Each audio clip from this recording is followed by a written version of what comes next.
Mes chers compatriotes, j'ai décidé ces jours de prendre congé du PPRD, parti dont je suis un des membres fondateurs.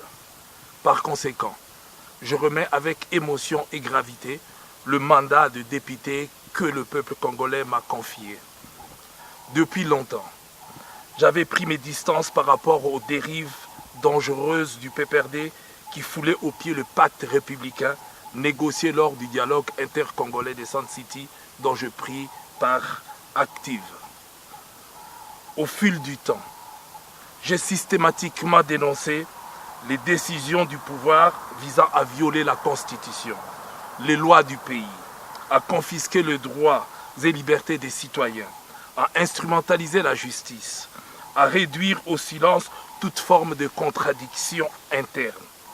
Au cours de ces dernières années, tout a été mis en œuvre afin de couvrir la volonté d'un seul homme, de se maintenir en toute illégalité au pouvoir et lui permettre de prendre en otage le destin de la nation pour son ambition personnelle. En janvier 2015, je me suis opposé avec force à la modification de la loi électorale. À chaque instant, j'ai défendu avec acharnement le plus vulnérable, le veuve, les orphelins. Mes chers compatriotes, contrairement aux autres qui, au prix de tout renoncement et de toute compromission, ont choisi la facilité et le confort matériel, j'ai préféré l'intérêt du peuple, de tout abandonner. C'est ainsi que mon combat m'a contraint à l'exil. C'est à quoi malheureusement les opposants congolais, quand ils ne sont pas en prison ou tués, sont exposés. Je l'assume pleinement. De l'étranger, c'est avec tristesse que j'ai assisté impuissant à la dégradation continue de la situation au pays, qui est livrée à l'incurie, à l'aveuglement d'une poignée de nos compatriotes qui ont vendu leur âme au diable. Pouvait-on imaginer que le PPRD envoie de jeunes profaner des lieux de culte, des églises, des cathédrales? Pouvait-on imaginer que le PPRD ne condamne pas les forces de sécurité qui tirent à balles réelles des manifestants aux mains nues, arrêtent des jeunes activistes, même des enfants, les torturent, les enferment dans des cachots clandestins? Pouvait-on imaginer que des ordres soient donnés pour prendre en otage les dépouilles de nos compatriotes sauvagement assassinés, dépriver des familles de leur droit légitime d'accomplir leur deuil, voire d'assumer une sépulture décente à des Congolais dont le seul crime était de s'être levé contre la dictature? Pouvait-on imaginer un jour que nous tenions la comptabilité macabre des fausses communes à travers le pays?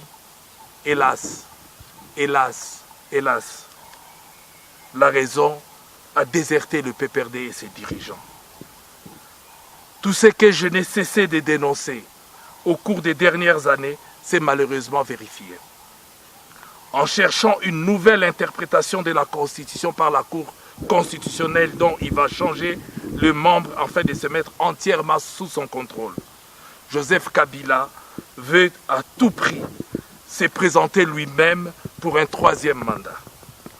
Il n'a rien compris des attentes du peuple congolais. Depuis décembre 2016, il gouverne par défi. Ne peut-il pas regarder en arrière et revenir à la raison pour voir que des milliers de jeunes Congolais sont morts en lui refusant le troisième mandat? Veut-il encore pousser d'autres à mourir pour que lui seul parce que lui seul veut rester au pouvoir? Mais le pouvoir pour faire quoi? Pour envoyer des enfants dans des mines, creuser des coltans et s'enrichir au détriment de son peuple? Aujourd'hui, 17 ans après, le bilan est catastrophique. Les Congolais sont livrés à eux-mêmes, sans eau potable, sans électricité, sans route, sans école, sans soins de santé, sans emploi, sans rien, Joseph Kabila, Talasima, Zongamoto. J'ai donc décidé de quitter ce parti qui, au fil du temps, s'est transformé en bourreau cruel du peuple congolais. Ce mandat de député PPRD, je le remets parce que j'ai la conviction qu'il faut, en toute chose, se mettre en ordre avec sa conscience et savoir allier la moralité à la politique. Si j'ai choisi de le faire ici, en Afrique du Sud, pays de Nelson Mandela, c'est pour moi un symbole.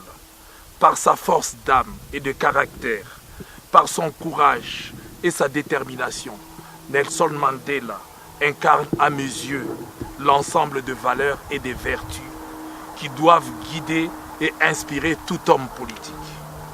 Mes chers compatriotes, parce que le cœur humain est aussi hiérarchisé, mes pensées vont premièrement à ma famille, à mes amis, aux miens avec qui j'ai grandi à Bandar, à mes électeurs de la Funa, à tous mes aînés, à toutes les femmes et les hommes de mon âge, à tous les jeunes sur lesquels je puis exercer de l'influence et que j'ai poussé à adhérer au PPRD et à s'engager derrière Joseph Kabila. C'est cela mon drame personnel.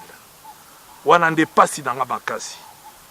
Mais c'est aussi le drame de tous les Congolais qui ont, comme moi, le sentiment d'avoir été trompés par des promesses inaccomplies et des mensonges des dirigeants.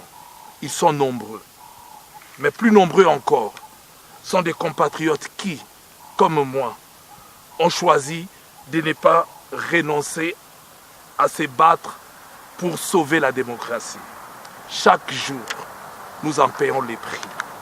Certains ont reçu de coups, ont été humiliés, torturés, arrêtés, emprisonnés ou condamnés à l'exil. D'autres sont morts sous les balles tirées par ceux dont la mission était pourtant de le protéger. Bienheureux nos morts qui sont tombés pour l'idée qu'ils avaient de la liberté et de la démocratie. Bienheureux nos morts qui sont tombés en croyant qu'ils avaient gagné. Bienheureux nos morts qui sont tombés avec la certitude que ceux qui restent gagneraient pour eux. C'est pour cela que quoi qu'il arrive, je continue en homme libre mon combat, car je suis convaincu, comme disait notre martyr Rossi Chimanga, le peuple gagne toujours. Rossi est mort, il ne respire plus, mais ses idées vivent. Aujourd'hui, son corps mortel fait peur à ceux qui l'ont sauvagement assassiné. Rendez-nous la dépouille de notre héros. En ce qui me concerne, soyez-en sûrs, je combattrai toujours en faveur du peuple congolais. Parce que toute politique qui est contraire à celle des intérêts du peuple est une politique de trahison et doit être combattue comme telle. Mes chers compatriotes, ceux qui m'ont élu savent que j'ai toujours agi en homme libre. C'est donc en homme libre, avec un esprit libre, que j'ai choisi de m'engager dans un nouveau combat politique. Car nous ne sommes condamnés ni à la servitude, ni à l'abaissement dans lequel mes compagnons d'autrefois veulent maintenir notre pays. Ce combat, je vais le mener au sein de la plateforme Ensemble pour le changement. Parce que nous partageons un même socle de valeurs communes. Parce que nous avons une même volonté de rupture. Parce que nous avons foi à l'avenir de notre pays. Ce combat, je le poursuivrai aux côtés de mes compagnons qui, comme moi, soutiennent la candidature de Moïse Katumbi pour qu'il devienne notre prochain président de la République. Mon choix n'est que la suite logique de mon soutien à un homme aux côtés duquel j'ai pu depuis longtemps éprouver des qualités humaines managériales bien avant qu'il ne s'engage en politique.